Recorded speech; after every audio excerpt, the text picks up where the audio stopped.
আসসালামু আলাইকুম। কেমন আছেন প্রত্যেককে? আশা করি আল্লাহর অশেষ রহমতে যে যেখান থেকে আমার এই ভিডিওটি দেখতেছেন, আশা করি প্রত্যেককে অনেক ভালো আছেন এবং সুস্থ আছেন। আমি এবং আমার ফ্যামিলি আমরা সবাই অনেক ভালো আছি এবং আল্লাহর অশেষ রহমতে আমি নতুন আরেকটি ভিডিও নিয়ে আপনাদের মাঝে হাজির হয়েছি। আশা করি সবাই পুরো ভিডিওটি দেখবেন এবং আমার সাথেই থাকবেন, কারণ আপনাদের ভালোবাসা না পেলে কিন্তু আমি আমার এই চ্যানেলটিকে বড় করতে পারবো না। এটা বরাবরের মতো আমি আপনাদেরকে বলে আসতেছি। এই যে দেখেন, আমি নতুন কিছু জিনিস এনেছি আমার সংসারের জন্য।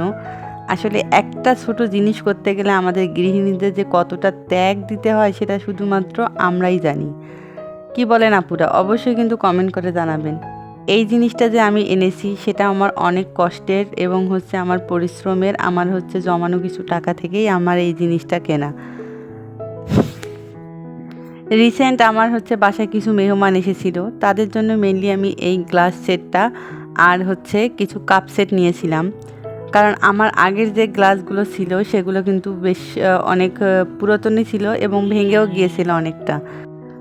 সেই জন্য আমার এই গ্লাসের সেটটি নেওয়া।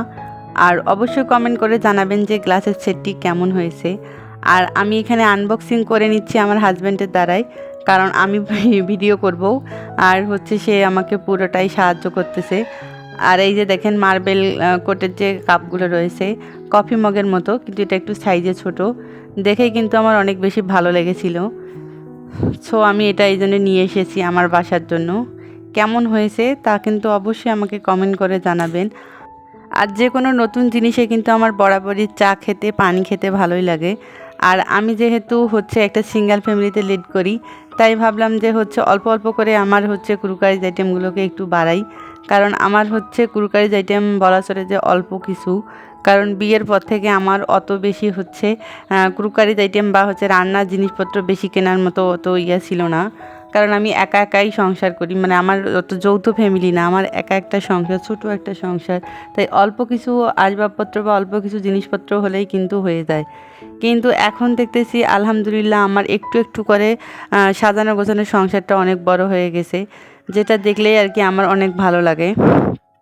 আর এখন যেহেতু মাশাআল্লাহ আমার দুইটা সন্তান রয়েছে, তাদের কথা চিন্তা করেও কিন্তু এখন আমাকে কিছু কিছু জিনিস তৈরি করতে হচ্ছে। আর এই যে দেখেন, আমি এখানে একটা রেড কালার রানার নিয়েছিলাম। এটা আমি নিয়েছি আমার ডাইনিং টেবিলের উপর রাখার জন্য।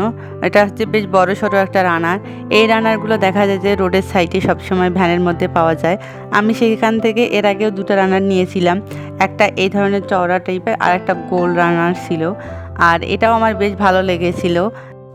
আসলে যে কোনো জিনিস যদি ভালো লাগে তাহলে সেটা কি ফুটপাতের দোকান থেকে নেওয়া হোক বা ভ্যান থেকে নেওয়া হোক বা শোরুমের দোকান থেকে নেওয়া হোক বা ব্র্যান্ড থেকে নেওয়া হোক, সেটা কিন্তু কোনো ম্যাটার করে না। সবচেয়ে বেশি নিজের প্রয়োজন আর পছন্দ, এই দুটার উপর যদি প্রায়োরিটি আপনি দেন তাহলে দেখবেন যে দিন শেষে আপনার প্রয়োজনটাই কিন্তু আগে পড়ে। আমি কিন্তু সেটাই আগে করি, প্রয়োজনটাকে আগে প্রায়োরিটি দেই, দেন আমি আমার এবিলিটিটার দিকে তাকাই। তারপর আমি এখানে চলে এসেছি। দেখেন, কিছু দুধ ছিল ফ্রিজে, সেই দুধগুলো আমি রাইস কুকারের বাটিতে ঢেলে নিব। এই দুধগুলো দিয়ে আমি পায়েস রান্না করব।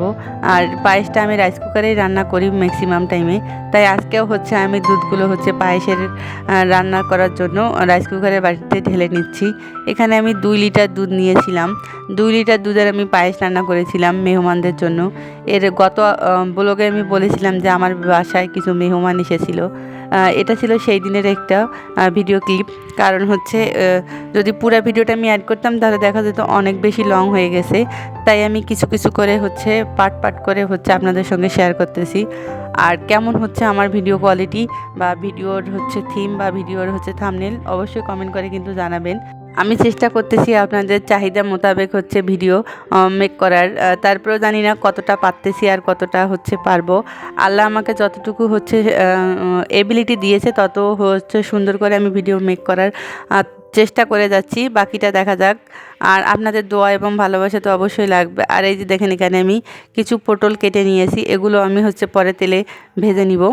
আর এই যে এখানে গরুর মাংসটা আমি ফ্রিজ থেকে নামিয়ে নিয়েছিলাম, সেই গরুর মাংসটার মধ্যে আমি গরম পানি দিয়েছি। কারণ গরুর মাংসের মধ্যে হচ্ছে গরম পানি দিলে যে হচ্ছে একটা এক্সট্রা গন্ধ থাকে, সেটা কিন্তু আর থাকে না। আমি এটা কিন্তু সবসময় করি, কারণ ফ্রিজের জিনিস বেশ কিছুদিন থাকলে দেখা যাবে যে কিছুটা হলেও একটা হালকা রঙের গন্ধ হয় আর কি। আমার এটা আসলে ভালো লাগে না, তাই আমি গরম পানি দেই। আসলে রান্নাটা হচ্ছে একটা আর্ট, যে যেভাবেই পারবে সেভাবেই কিন্তু রান্নাটাতে অনেক বেশি টেস্ট আনা যায়। আপনি চাইলে কিন্তু হচ্ছে গরম পানি না দিয়েও রান্নাটাতে টেস্ট নিয়ে আসতে পারবেন বিভিন্ন মশলা বা আপনার হচ্ছে রান্নার হাতের ছোঁয়ার মাধ্যমেই। এটা হচ্ছে আসলে একটা ট্যালেন্ট বলা চলে। আপনি যেভাবেই চাবেন সেভাবেই কিন্তু করতে পারবেন। আসলে এক একজনকার আর্ট এক একভাবে হচ্ছে প্রতিফলিত হয়। আমার যেটা ভালো লাগে আমি সেটাই আপনাদের সঙ্গে শেয়ার করলাম। জানি না কার কেমন লাগবে, অবশ্যই কিন্তু আমাকে কমেন্ট করে জানাবেন। আর এখানে আমি যে ডালের বাগার দিয়ে নিচ্ছি, দেখেন ডালটা আগে প্রেশার কুকারে আমি সিদ্ধ করে নিয়েছি। তার আগে কিন্তু ডালটা আমি সারা রাত পানিতে ভিজিয়ে রেখেছিলাম, যেহেতু পরের দিন ঘুম থেকে উঠে আমাকে রান্নাটা করতে হবে তাই। তারপরে যে দেখেন এখানে আমি মুরগির মাংস রান্না করে নিব। এটা আমি দেশি মুরগির মাংস রান্না করেছিলাম। আর অনেকগুলো মুরগির মাংস যেহেতু রান্না করতেছি, তাই বেশ বড় একটা হচ্ছে পাতিলে রান্না করতেছি। এই যে এখানে দেখতেই পাচ্ছেন আমি এর একে একে সব ধরনের মশলা দিয়ে দিব। আর সেই দিন আমি অনেক বেশি রান্না করেছিলাম, তাই আমার হচ্ছে চুলার পাশটা অনেক বেশি নোংরা ছিল। অবশ্যই সেটা কিন্তু আপনারা অ্যাভয়েড করে যাবেন, কারণ সেদিন এত বেশি তাড়াহুড়ার মধ্যে ছিলাম যে আমি সেটা আসলে কল্পনাতীত। কারণ কিছুক্ষণের মধ্যে মেহমান আসবে আর আমার রান্না হচ্ছে অলমোস্ট অনেক কিছুই বাকি ছিল, তাই আর কি আমি এত তাড়াহুড়া করতেছিলাম যে চুলার আশেপাশে পরিষ্কার করে রাখবো, সেটা কিন্তু আর পারিনি। পরবর্তীতে রান্না শেষ করে কিন্তু আমি সে কাজগুলো করে নিয়েছি। ক্লিনিংয়ের যে বিষয়টা থাকে, মেহমান আসার আগে কিন্তু আমি সব কিছু ক্লিনিং করে রেখে দিয়েছি, যাতে মেহমান আসলে বুঝতেও না পারে যে এত বেশি হচ্ছে মেসি ছিল জায়গাটা। যাই হোক, সমস্ত মশলা এখানে আমি একে একে দিয়েছি এবং হচ্ছে কষিয়ে নিচ্ছি। এই যে দেখেন খুব সুন্দর একটা কালারও এসেছিল, আর মাংসটার এত বেশি টেস্ট হয়েছিল, সবাই কিন্তু অনেক বেশি প্রশংসা করেছিল। আর যে কোনো জিনিসের প্রশংসা করলে না নিজের মধ্যে একটা অন্যরকম প্রাউড ফিল হয়, যে না ঠিক আছে আমি পেরেছি। হয়তো বা এরপর আরও যদি বৃহৎ পরিসরে কোনো মেহমান আসে, তাহলে দেখা যাবে যে আমি পারবো, এরকম একটা কনফিডেন্ট আসে। আমারও কিন্তু সেটা আসে সব সময়। আর এত এত কাজ কিন্তু আমি একা হাতেই করেছি, আমার কোনো আসলে হেল্পিং হ্যান্ড নেই। আর আমার ছোট দুটা বাবু রয়েছে, সেটা তো আপনারা সকলেই জানেন। আর এই বাবুদেরকে সামলিয়ে, আমার হাজব্যান্ডকে সামলিয়ে কিন্তু আমি সব কাজ একা হাতেই করে নিয়েছি। আর প্রস্তুতিটা কিন্তু 2 দিন আগ থেকে করে রেখেছিলাম, কারণ প্রস্তুতি যদি আপনার সুন্দর হয় তাহলে দেখবেন যে সব কিছুই সুন্দর হবে। অল এভরিথিং, আপনার রান্না থেকে শুরু করে ঘরবাড়ি থেকে শুরু করে সব কিছুই কিন্তু সুন্দর পরিপাটি করে কিন্তু রাখানো যাবে।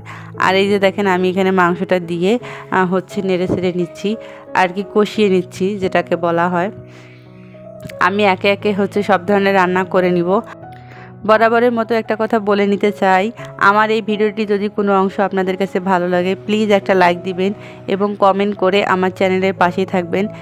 এবং আশা করব আমার চ্যানেলটি সাবস্ক্রাইব করে আমার পাশেই থাকবেন, এবং পাশে দেওয়া যে বেল আইকনটি রয়েছে সেটি ক্লিক করে অল অপশনটি চালু করে রাখবেন, যাতে যে কোনো ভিডিও দেওয়ার সাথে সাথে আমি আপনার কাছে নোটিফিকেশন চলে যায় এবং আপনি পরবর্তীতে আপনার সময় সুযোগ বুঝে পুরো ভিডিওটি ফুল ওয়াচ করে দিতে পারেন। আর যারা অলরেডি এই কাজটি করেছেন তাদেরকে জানাই অসংখ্য অসংখ্য ধন্যবাদ। এবং যারা প্রত্যেক দিন আমার প্রতিটা ভিডিওতে কমেন্ট করেন এবং কমেন্ট করে আমার হচ্ছে পুরো ভিডিওটা ফুল ওয়াচ করেন, তাদেরকে জানাই অসংখ্য ধন্যবাদ। আজকের ভিডিওটি এ পর্যন্ত, সবাইকে জানাই ধন্যবাদ। আসসালামু আলাইকুম।